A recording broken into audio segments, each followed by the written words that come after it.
Segundo uma pesquisa do Instituto Data Popular, 68,4% dos brasileiros adultos já presenciaram um branco chamar um negro de macaco.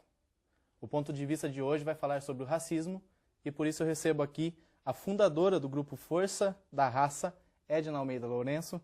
Bem-vinda, Edna. Obrigada. Edna, a primeira pergunta é: o que é o racismo? O racismo é uma doença que atinge as pessoas que não conseguem entender que elas são iguais, tanto da forma humana, na forma do pensamento e pelo direito à igualdade de oportunidade. Então a gente pode dizer que o racismo ele não se aplica somente à cor da pele.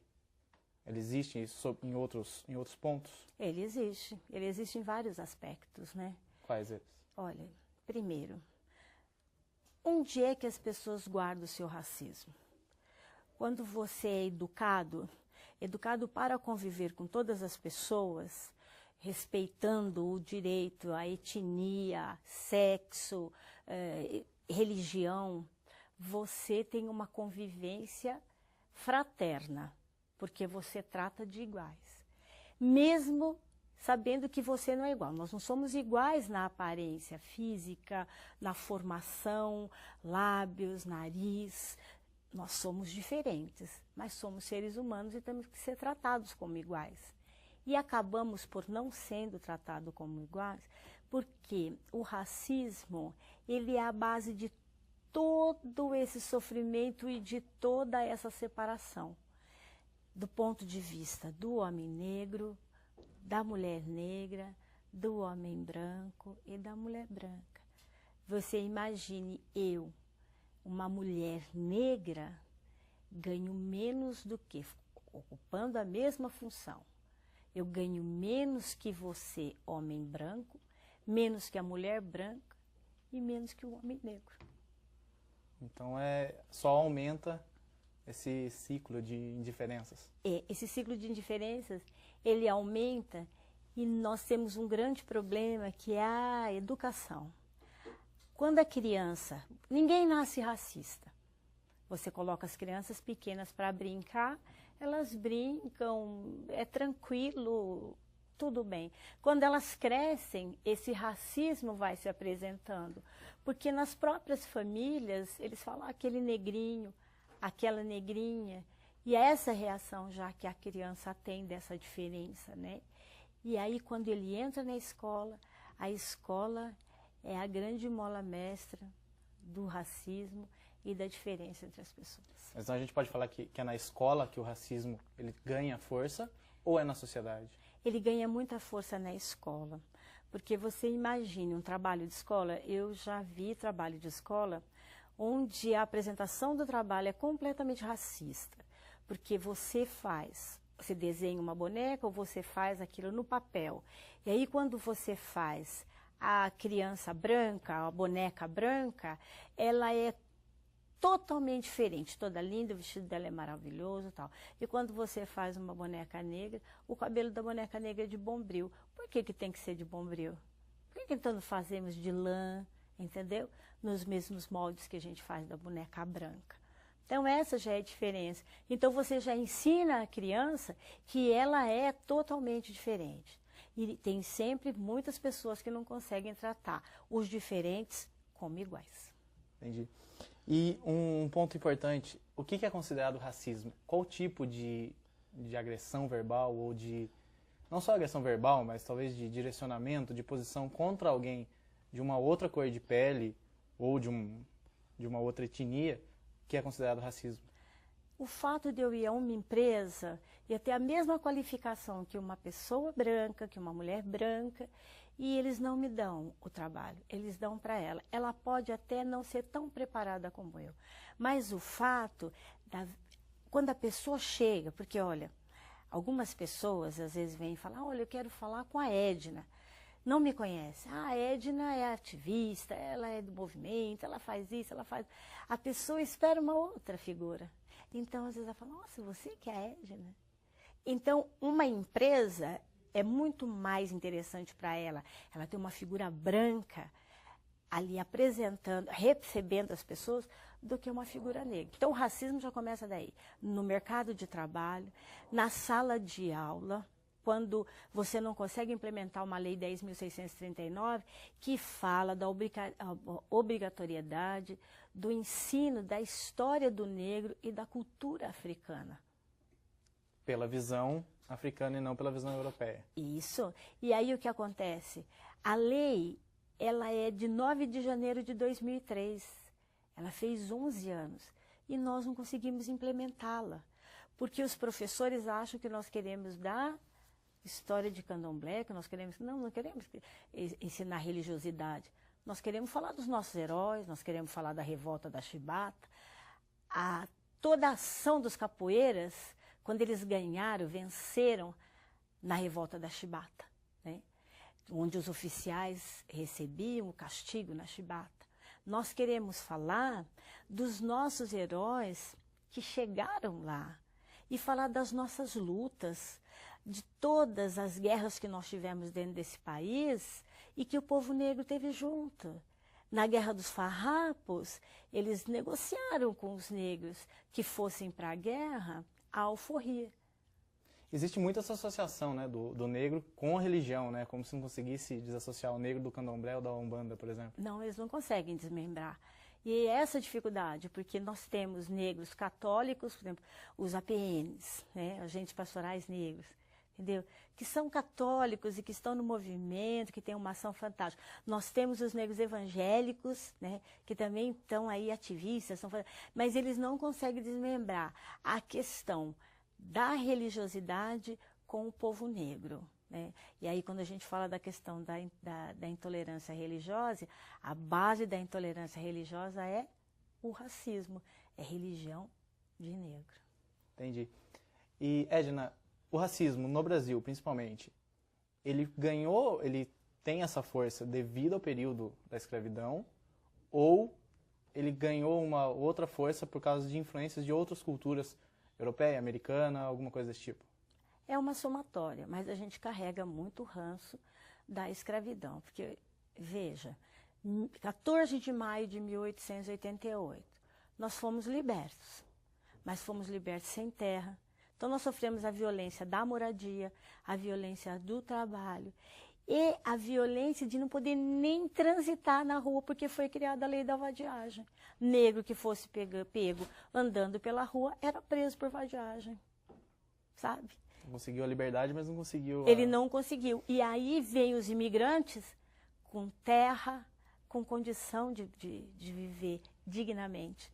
E nós não tivemos isso, né? Fomos trazidos escravizados, não foi por opção nossa. Vivemos sob a chibata ao longo de todos esses anos, construímos esse país e não conseguimos conquistar até hoje esse direito. Porque até hoje nós somos vistos como 14 de maio de 1888. Lógico, nós tivemos grandes avanços, ProUni, cotas, tivemos a própria criação da CEPIR, porque aí você tem uma ministra negra te representando. Primeiro Matilde Ribeiro, agora Luísa Barros. Acho que você podia falar um pouquinho o que é a CEPIR, para quem não sabe. A CEPIR é uma Secretaria Especial de Promoção da Igualdade Racial. E a CEPIR é uma secretaria com status de ministério. Então, a CEPIR, ela possibilita que o negro seja visto com uma forma respeitosa, porque ali existe um coletivo de negros que atuam, né, em todas as instâncias da secretaria, né? Então, aí você muda, mas mesmo assim, de dentro da CEPIR para fora, nós aqui na rua, a violência que nós sofremos, ela é cruel. O racismo, ele é cruel e perverso. É que nós, que estamos na luta, ativistas, a gente se uniu muito e tivemos muitas conquistas, mas há muito ainda que ser conquistado. Você falou das cotas, principalmente das cotas para negros em universidades, além de outros tipos de cotas que existem para ProUni e tal. O que isso mudou? Qual que é a vantagem disso? E por que muita gente ainda vê isso como sendo uma forma de um racismo inverso, digamos assim? As pessoas veem como racismo inverso e também veem como não merecimento do negro. As pessoas precisam saber o seguinte: primeiro, precisam ter essa clareza. Para você entrar dentro da política de cotas, você tem que ser oriundo da escola pública e vir competindo em pé de igualdade. A hora que você entra para dentro da universidade, se você não tiver boa nota, se você não tiver produção, se você não for uma pessoa capaz, você não está em pé de igualdade e não consegue dar conta de seguir com o seu curso na universidade. E a pesquisa que foi feita, porque todo mundo dizia, não, os negros vão ocupar as universidades e não vão render, e não vai valer a pena. E a pesquisa que foi feita, o aproveitamento desses negros foi fantástico. E hoje nós temos tantos negros formados, tantos negros preparados. Se você olha aqui no estado de São Paulo, você tem um cenário. Mas se você for para o Tocantins, para Goiás, você vê negros e negras e índios na universidade, é uma beleza. A gente pode falar que essa fala de é um racismo inverso, a cota para negros, é uma forma de rejeição, de ver também o negro ali se igualando no mercado, porque, de certa forma, criou-se na sociedade uma cultura de superioridade da raça branca. Será que é isso? É uma representação do medo? Isso. E assim, e eu quero também deixar claro que cotas para nós, ela não é algo que tem que ser permanente. É um método. Nós precisávamos desta metodologia para inserir negros e negras na universidade. Nós queremos universidades públicas que tenham condições de preparar o nosso pessoal. Nós não queremos ficar disputando dentro da política de cotas, mas quando nós vencemos no ano de 2002, 2003, a política de cotas foi necessária. E ao longo desses 11 anos, nós temos frutos colhidos de negros e negras formadas de uma forma espetacular. Agora, nós não queremos, não temos a necessidade de cota, não queremos estar em pé de igualdade, mas para isso nós precisamos ter universidades públicas com capacidade de operar e receber o nosso povo. Mas as universidades, elas estão preparadas hoje em dia? Porque recentemente a gente teve um caso de racismo que aconteceu, acho que na PUC Campinas, uma aluna de arquitetura e urbanismo, se eu não me engano, ela sofria racismo pelas redes sociais, aí pelo que ela postava nas redes sociais, ela foi xingada através de pichações na faculdade, e a faculdade, segundo a aluna, a faculdade não se posicionou. Depois, os professores lançaram um manifesto contra o racismo. As instituições, elas estão preparadas para receber esse pessoal? Eu vejo que não. Não estão, porque assim, essa moça, nós acompanhamos o caso dela, ela sofreu uma pressão dos brancos elitizados que estudam lá. E eles diziam para ela, você é negra, que não é o seu lugar. Você não tem que estar nesse lugar. E ela tem que estar lá sim, por que ela não pode estar? Mas depois os professores reconheceram, foi feita uma sindicância, eu acompanhei a sindicância, foram 4 horas ali, e eles reconheceram o racismo. A faculdade, a instituição. Porque realmente era fato mesmo, não havia como negar. E ela Por parte da instituição ou dos alunos? Por parte dos alunos, né? Aí o grande problema é qual que é a capacidade que eles têm de gerir isso, de administrar essa coisa do racismo, entendeu? Essa ação racista, essa prática racista. O que para nós foi muito importante é que ela permaneceu na universidade. Ela não se deixou abalar. Ela não se deixou abalar, ela foi muito forte. Ela vem de uma cidade de fora, é uma menina muito nova e ela mora aqui com amigas, né? Então é difícil quando você sofre todo esse impacto, né? E essa pressão, mas ela foi forte e nós estivemos ali na retaguarda também com ela. Que bom. Ponto de Vista volta já já, falando sobre o racismo no Brasil.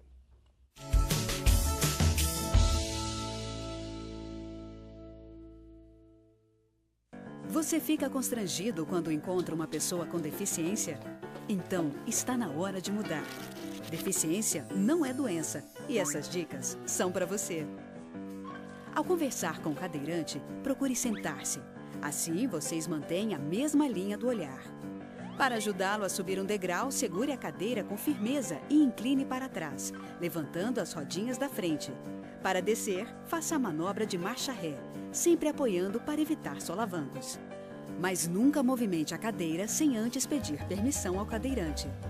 E em nenhuma hipótese, nem por um segundo, estacione na vaga reservada a pessoas com deficiência ou ao lado de guias rebaixadas. Você gostaria que construíssem um muro na porta da sua garagem? Pois é, quando você estaciona em lugares reservados, está impedindo que o deficiente físico se locomova. Cidadania é saber conviver com as diferenças.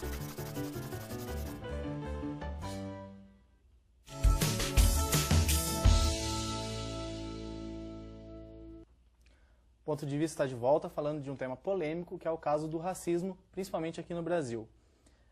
Edna, a gente estava conversando sobre a situação das cotas e das políticas que tem de inserção no negro, tanto na educação quanto no mercado de trabalho, e para ter uma maior aceitação da sociedade.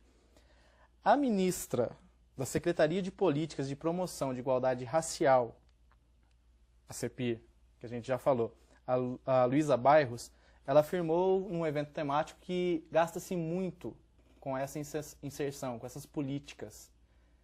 O que isso causa, não só na economia, mas na sociedade como um todo, essa dificuldade de aceitação do negro pelas outras pessoas? Não só do negro, mas como de... Então, vamos falar sobre a questão da pluralidade étnico-racial, a questão da propaganda, a situação do negro dentro da mídia. Quando você visualiza uma novela ou qualquer programa, você vê como o negro é colocado, ou como empregado doméstico, que é uma profissão muito honrada, ou ele é um marginal. São difíceis quando é muito diferente. E essas políticas implementadas, essa luta toda, as campanhas que são feitas pela CEPIR, elas acabam... O eco é muito pequeno, porque você faz, você luta, você vai, você investe. E qual que é o eco que dá? Aí quando você fala do ponto de vista da educação, né? Estamos na universidade dentro da política de cotas, estamos na universidade dentro da política de cotas. Mas quando você visualiza o negro formado, para onde que ele vai dentro do mercado de trabalho? É difícil a competição. É muito difícil você se apresentar como engenheiro, porque aí é a disputa. Você tem que ser muito bom, muito bom. Então, muitos investimentos, o governo federal, ele fez muitos investimentos nessa questão racial. Do ponto de vista da CEPIR, de criar projetos, elaborar, tivemos aí uma conferência, a terceira conferência de promoção da igualdade racial. As discussões foram feitas, aberta a discussão, em vários estados, São Paulo, Santa Catarina, Rio Grande do Sul, Rio de Janeiro e Bahia, que foi onde foi o polo de discussão, depois reunir todos esses negros para a gente discutir a nossa política. Nós estamos na terceira, nós não demos conta de tratar do que foi, de fechar, ou de implementar o que foi tratado na primeira conferência. Então, você veja isso a nível de investimento financeiro, e a resposta que tem. Mas sabe que o ponto seria, eu não sei se existem já trabalhos, na educação de base, nas crianças, já existe isso, porque você me disse que o racismo ele ganha força na escola. Existe uma educação das crianças, além desses programas de inserção na universidade, porque parece que estão pulando um pedaço. Isso, o grande problema, como eu disse anteriormente, a questão da implementação da Lei 10.639. Que por exemplo, tem professores que são comprometidos com a causa e que eles, por iniciativa própria, acabam dando a aula. Mas nós temos professores que já estão sendo cerceados, reprimidos. Olha, não é por aí, entendeu? Porque a escola não pratica, não capacita os seus professores para tal e acham que quem está dando o curso por iniciativa própria, não está fazendo de forma correta. Então, existe uma etapa para o lado. Porque você imagina a autoestima de uma criança negra dentro da sala de aula, quando é contada a sua história.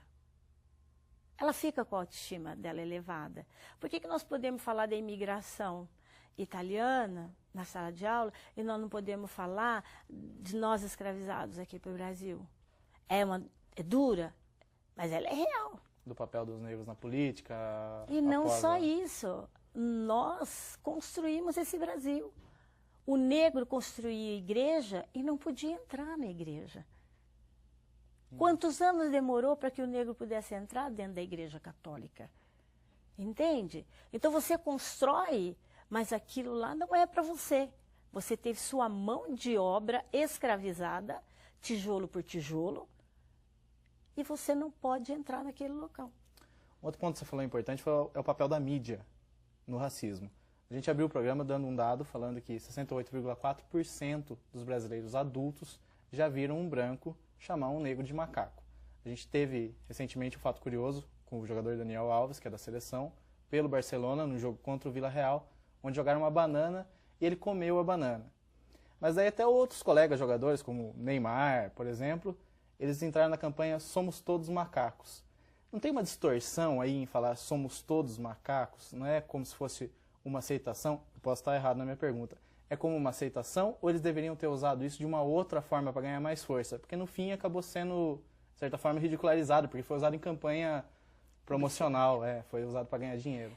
Então, aí é uma questão de ponto de vista, né? Porque eles conseguiram, o Daniel Alves, com aquele gesto, ele sentiu que era necessário fazer aquilo e eu não o critico. O gesto ele se desassocia da campanha. Ele se desassocia da campanha. Agora, quando uma agência publicitária, ela vem e cria um slogan, somos todos macacos, e as pessoas aderem, porque as pessoas também criticaram muito, porque vários, Luciano Huck, vários, né? Não, somos todos macacos, eu e Angélica, enfim. E essa foi a crítica. Eles tiveram boa intenção, mas não conseguem caminhar e sentir a nossa luta.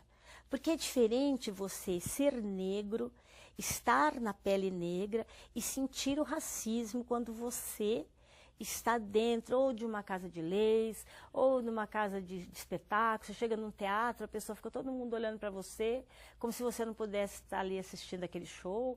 Ou quando você vai no lançamento de livro na FENAC, aí o olhar deles diz para você, este lugar não é para você. Entende? Então, eu penso que essa questão do somos todos macacos, eles tentaram, sim, ser solidários ao Daniel Alves, ser solidário à luta do movimento negro, mas o método que eles adotaram foi um método que acabou... ele acabou sendo infeliz por conta da adesão de todo mundo e as pessoas sem entender, na realidade. Porque aí, quando você fala do racismo sofrido pelo Tinga, entendeu? Então, nós tivemos muito caso. O grafite. O grafite foi aquele caso do jogo do São Paulo que o delegado chegou a prender o jogador. Isso! E depois o grafite sofreu uma pressão lá do São Paulo e ele teve que recuar. Que nós fizemos uma atividade na Assembleia Legislativa para levar o grafite e acabou não dando certo, entendeu? Porque as pessoas acham melhor, não vamos mexer com isso, porque isso vai ser muito complicado, entendeu? Então, aí você tem grupos, por exemplo, o CERT, que tem o Educar pela Igualdade Racial, que tem um programa que discute a questão da inserção do negro no mercado de trabalho, a questão da educação e a questão do racismo, e que vem e fala com capacidade sobre isso, entendeu? E que chama para essa discussão. E quando nós estávamos todos discutindo e chamando esses jogadores que sofreram racismo, no momento nem todos se apresentam. No caso do Daniel Alves, na época, ele chegou a dar uma entrevista e falou que o melhor seria ignorar o ato de ter jogado a banana. É difícil para quem sofre no dia a dia, para quem não é famoso, não está na mídia, ignorar o racismo diário? Então, mas aí vamos... veja o biotipo do Daniel Alves. Não só o biotipo, mas a carreira que ele tem. Aí vamos ver quanto o Daniel Alves ganha. A forma como o Daniel Alves se veste. Qualquer lugar, ele entra de bermuda, de gravata borboleta, entendeu? Vai meu irmão fazer isso aí. Entende? Então é uma realidade totalmente... É uma realidade completamente então não é possível diferente. Ignorar, simplesmente ignorar. Não, como que não podemos ignorar? É preciso lutar por não. isso. Tanto e o que mais nos deixou triste foi que essa Copa foi a Copa contra o racismo. Eu contei, na final do jogo, quantas crianças entraram de mãos dadas com os jogadores. Só havia uma criança negra. Se é uma Copa contra o racismo, só havia uma criança negra. E esse padrão FIFA, que escreve a faixa Todos contra o Racismo em inglês.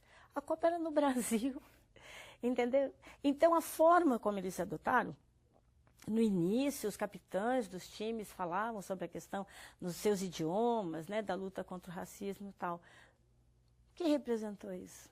Isso acabou se perdendo. Acaba se perdendo. Então, por que eles não pegaram? Estão falando lá em todos os lugares, olha que nós queremos crianças negras.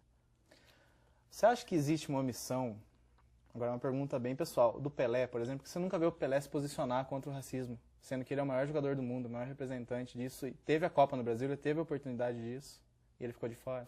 Então, e aí entra de novo na questão de ponto de vista, porque ser negro é uma coisa, estar negro é outra coisa.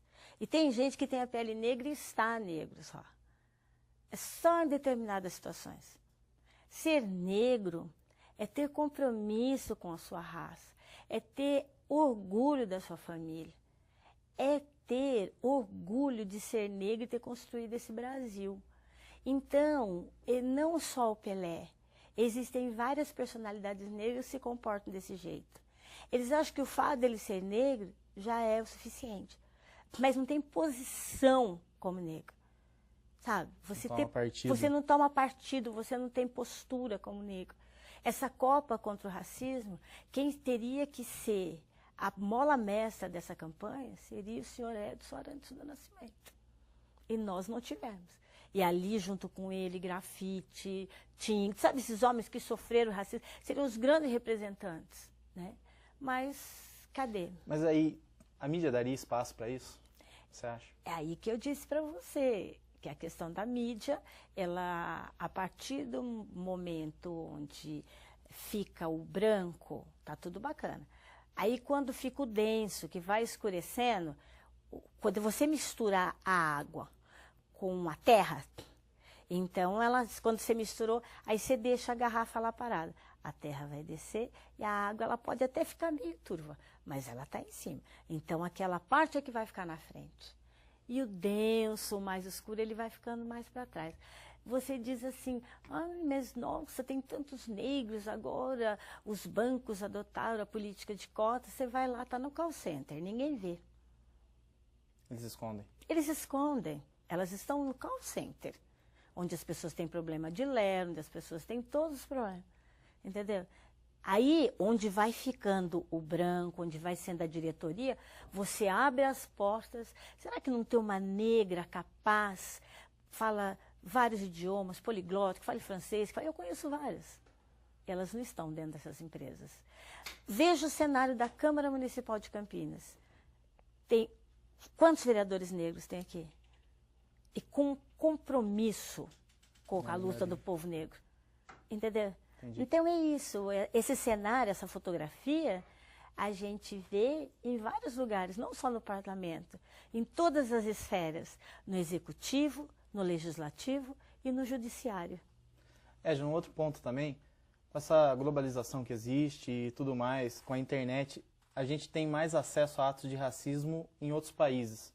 Isso acaba vindo mais, e os comentários na internet também, que acontecem muito, eles acabam, de certa forma, inflamando esse sentimento das pessoas. O racismo ele pode aumentar por causa disso, por essa falta de controle, principalmente no que é divulgado em rede social, pela internet, no que é divulgado pela televisão?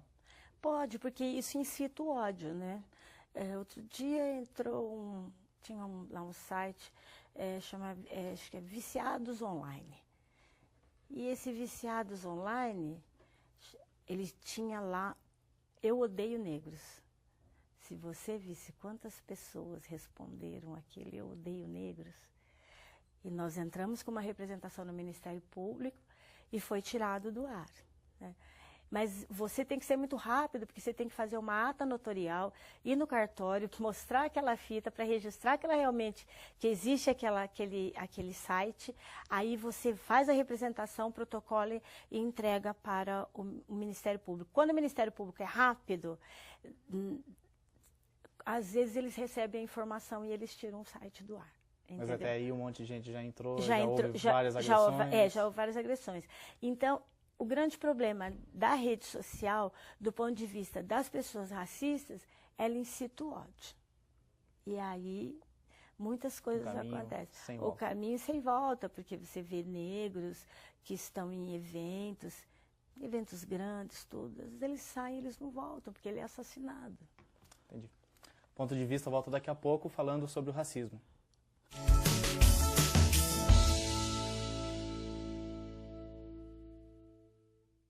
Você fica constrangido quando encontra uma pessoa com deficiência? Então, está na hora de mudar. Deficiência não é doença e essas dicas são para você. Ao encontrar uma pessoa cega, toque em seu braço e se apresente antes de começar a conversa. Para caminhar, coloque a mão da pessoa cega no seu ombro ou no cotovelo dobrado. Deixe que ela acompanhe o seu corpo e avise com antecedência sobre a existência de barreiras. Nunca faça carinho ou dê alimentos ao cão-guia. Ele está trabalhando para o cego e não pode ser distraído. O cão-guia também pode entrar em qualquer ambiente público. É um direito garantido por lei. Cidadania é saber conviver com as diferenças.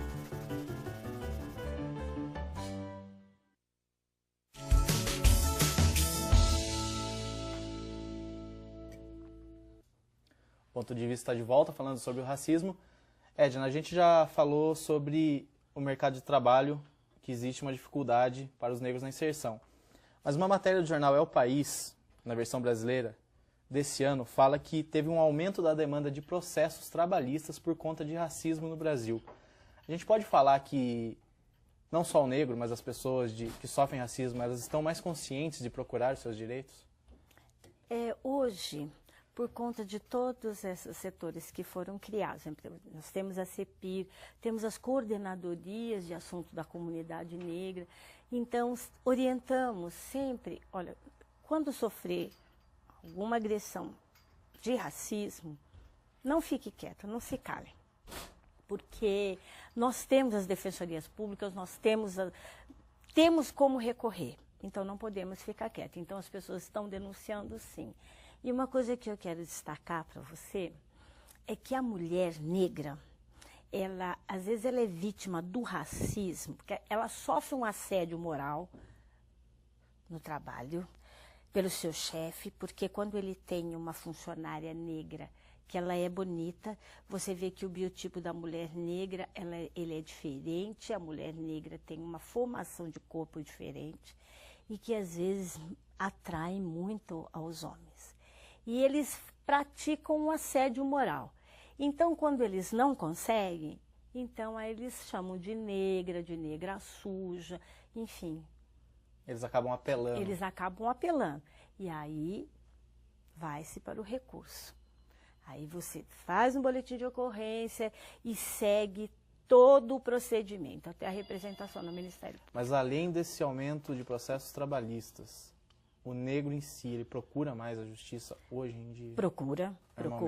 Mas ele procura porque ele foi orientado a procurar ou por iniciativa própria? Ele procura, às vezes, porque ele foi orientado a procurar, porque ele vai, conversa ou com ativistas ou com militantes que falam, olha, você tem seus direitos, então vamos a uma delegacia e registra o crime de racismo. Você chega na delegacia também, você tem que ter uma pessoa de boa vontade para registrar como racismo. Porque, na maioria das vezes, eles registram como injúria racial. Qual que é a diferença? O racismo é crime imprescritível e inafiançável. A pessoa vai presa. Injúria, não. Acontece um processo? Acontece um processo, é completamente diferente. Na maioria das vezes, eles tentam colocar como injúria. São poucos os delegados hoje que estão assumindo que não. É racismo, não é um mal entendido, entendeu? Então, as pessoas, elas... E tem que fazer mesmo, porque você sofre racismo quando você vai ao médico. Você sabe que o grande índice de mortalidade da mulher negra está pelo câncer de mama, pelo câncer de colo de útero. Porque a mulher negra, ela vai ao médico, o médico não põe a mão na mulher negra, porque ele diz que a mulher negra tem um odor forte. Então, você imagine, você vai fazer um exame de Papa Nicolau e ele dá nível 1. E o médico, ele te medica só ele não faz um exame mais invasivo, onde ele detecta esse câncer, que você pode fazer uma cirurgia e fazer um tratamento para que você sare, ele não coloca a mão. Então, nós temos esses dados. Esses dados, essa pesquisa foi feita em Minas Gerais, em São Paulo e no Rio de Janeiro. Mas, Edna, você acha que, voltando a falar da parte de ações, até dessa parte da discriminação por parte de médicos e tudo mais, existe uma parcela da sociedade que não sabe o que é racismo e que racismo é crime, tanto quem sofre quanto quem comete, ou não? É só uma desculpa? Todas as pessoas sabem muito bem o que é o racismo. Porque o racismo é você olhar a pessoa diferente como desigual, como uma pessoa que não é igual a você e que ela não cabe naquele espaço. Nós fomos acompanhar um crime de racismo de um senhor que chamou uma senhora de negra suja, desqualificou essa senhora. Ela trabalha em uma casa há mais de 20 anos e esse senhor era vizinho e ele sempre xingava. Ela era doméstica da casa, ela é a doméstica da casa. Só que ele teve a infelicidade, ou ela teve a sorte, da patroa dela ver ele fazendo isso. Ela saiu e viu. Ela chamou a polícia e quando ele viu que haviam chamado a polícia, ele e a esposa saíram, trancaram a casa e foram embora. Ele ia ser preso ali. Este mesmo senhor, quando nós fomos na audiência no fórum, orientado, ele levou um advogado negro. Quando esse advogado se deparou conosco, porque eu fiquei em pé na frente dele, dizendo, meu amigo, o que é isso? Porque o que ele quis provar, eu não tenho preconceito, até me ódio. Quem vai me defender é negro. Entende? Então você tenta reverter a situação. Porque você vai, pratica e corre atrás para se defender e provar que não foi racista. E ele quis fazer um acordo, vamos fazer um acordo, eu pago aí um valor. Não tem acordo. Edna, ainda segundo o Instituto Data Popular, mais de 90% dos brasileiros consideram que existe racismo no Brasil. Só que somente 1,3% admitem ser racistas. O que é isso? É vergonha? Porque é difícil, né? Você dizer, olha, eu não gosto de você porque você é negra. Por quê? Qual que é o problema? Nós nascemos da mesma forma, pode ser por parto normal ou cesariano. E quando morremos, vamos para o mesmo local. Pode ser numa urna muito mais chique ou uma mais pobre. Aí é que mostra a nossa igualdade. Aí mostra que nós somos iguais mesmo. E por que nessa caminhada da infância, do seu crescimento, do seu desenvolvimento para a vida, você não pode conviver de forma igual a esta pessoa? E não falo sobre o indígena sofre a mesma questão, ele tem o mesmo problema que nós temos, os ciganos têm o mesmo problema que nós temos, né? Ainda de uma forma pior, né? Que eles são nômades, então é complicado, não é verdade? Então, o grande problema é você não admitir, porque eu quero ver você dizer assim, eu gosto de negro, eu não tenho preconceito racial, eu quero ver sua filha chegando na sua casa com um namorado negro. Aí muda a opinião. Aí muda tudo. Entendeu? Não, eu gosto, mas não quero minha filha casada com ele. Ou vice-versa. Edna, a gente já falou da necessidade das políticas de educação, de orientação, principalmente na escola. Mas existe esperança para o fim do racismo? Eu acredito, não é esperança para o fim do racismo. Eu penso que os gestores, poder executivo, legislativo, judiciário, ele tem que ver o negro em situação de igualdade. Então, a igualdade de oportunidade, ela tem que ser dada para o negro, para que ele tenha a oportunidade, não de mostrar que ele é igual, mas das pessoas verem que ele é igual. O racista é enxergar o negro como igual. Enquanto nós não tivermos essa igualdade, enquanto nós tivermos um congresso nacional, onde você olha, ele é dálmata, mas dálmata com poucas pintas. Porque se é um dálmata com muitas pintas pretas, é diferente. Você vê um dálmata, mas que você dá o nome de dálmata, porque são pingos. 594 deputados e nós somos o quê? 1% na Câmara dos Deputados. E em todos os espaços, entendeu? Você vai numa grande loja, você vai num magazine. Aí no magazine lá você vê moças negras vendendo. Vai numa boutique de luxo. E ainda, nessas lojas de classe média, Existem mulheres brancas que chegam para ser atendidas e se vem uma vendedora negra, não tem uma vendedora, assim elas falam, não tem uma vendedora branca para me atender, eu não quero ser atendido por uma negra.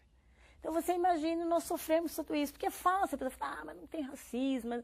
Gente, nós vivemos isso 24 horas por dia. Às vezes está nas pequenas coisas. Sabe que são 24 horas por dia? No prontuário do hospital, prontuário médico, cadê o quesito cor? As nossas doenças, elas são diferentes, entendeu? Então, nós temos que avançar muito, muito. Agora, nós lutamos por igualdade de oportunidades. Mas esse avanço, ele não depende também exclusivamente no caso do Brasil. Existe uma omissão ou precisava ter uma campanha ou uma força maior, por exemplo, da ONU ou de outras instituições internacionais? Então, eu penso assim, que a ONU nos ajudou muito, sabe, o reconhecimento do Dia Internacional de Luta pela Eliminação da Discriminação Racial, esse foi um grande avanço. Agora vai ter a década, né? Isso, então eu acho que avançou muito. O que nós precisamos fazer, primeiro nós, enquanto negros, nós não podemos de maneira nenhuma nos omitir. Ah, eu não vou ali porque eu não vou naquele lugar. Não, eu vou também, eu posso ir. A minha condição é igual. Mas lá o convite custa R$300. Se eu tiver R$300 para pagar, eu vou pagar em situação de igualdade dos outros. Mas nós ainda temos lugares aqui que eles cerceiam a entrada do negro. Eles não falam que você não vai entrar, que você não pode entrar. Mas eles falam que as reservas estão cheias, entendeu? Eles criam uma situação confortável para não ficar algo que desqualifique e também correr o risco de receber uma denúncia por racismo. Mas eles não te inserem, porque para esses espaços não é bom ter as pessoas negras nesses locais. Sabe? Então, eu venho de uma luta de muitos anos, eu tenho 62 anos de idade, sou uma militante, digo que vou militar até o dia que Deus me der vida. Conta um pouco da sua história, da fundação do grupo. Então, o Grupo Força da Raça, ele nasceu desta luta, né? Primeiro que nós tratamos da questão da educação e nós queremos ver o nosso povo negro inserido nas escolas, as crianças estudando, nós não queremos criança ajudando mãe para fazer, não, nós queremos crianças na escola. E temos que criar condições para essas famílias, para elas terem a possibilidade de alimentar essas crianças. Mas tratamos muito dessa questão da doença da mulher negra, corremos muito.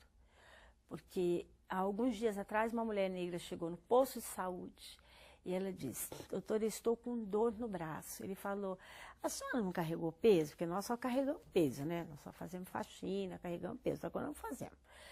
A senhora não carregou peso? Ela falou, não, doutor, eu não carreguei peso. Ele pegou e deu um analgésico e mandou ela para casa. Ela estava infartando. Ela chegou na casa dela já com os sintomas mais fortes do infarto, foi levada para o hospital e ela veio a óbito. Entendeu? Então, nós lutamos por isso, nós lutamos para que a mulher negra seja atendida com dignidade, para que a criança negra que tem anemia falciforme tenha a condição do seu tratamento e que tenha a condição do vale transporte, para que a mãe possa acompanhar seu filho no CEPOI, lá que é um espaço do Boldrini. E nós fazemos uma homenagem aos negros e negras e pessoas de outras etnias que têm um trabalho conosco que se chama Medalha de Mérito, Força da Raça, e que é o 24º ano, dia 27 de novembro, vai ser na Fonte São Paulo, e que nós estamos fazendo a nossa 24ª edição. E o que eu quero deixar registrado aqui é da luta das mulheres negras. As organizações de mulheres negras, no tempo que eram escravizadas, elas trabalhavam para comprar a carta de alforria dos seus maridos e dos seus filhos. Então você veja a organização dessas mulheres. E são mulheres que ao longo de toda essa história continuam lutando. Nós teremos uma marcha de mulheres negras agora em 2015 em São Paulo. E essa marcha, ela significa toda a luta das mulheres domésticas, das meninas que estão na universidade por cotas, das meninas que foram violentadas, as mães de maio que tiveram seus filhos assassinados sem ter passagem nenhuma pela polícia. Então, a luta das mulheres negras, ela fortalece muito o nosso movimento, né? E eu tenho muito orgulho de, mesmo com todas as dificuldades que a gente tem e as portas às vezes fechadas, a gente está aqui. E eu também agradeço muito a oportunidade de falar sobre essa questão que é tão minha, tão do meu avô, tão da minha bisavó, que foi escrava da família Egídio de Souza Aranha, chamava-se Clara Egídio de Souza Aranha, está sepultada no Cemitério das Saudades, e dessa luta dessas mulheres que até hoje, mas de maneira nenhuma, não entregaram os pontos e não entregarão. Obrigado, Edna. Esse foi o Ponto de Vista, que falou hoje sobre o racismo. Até o próximo programa.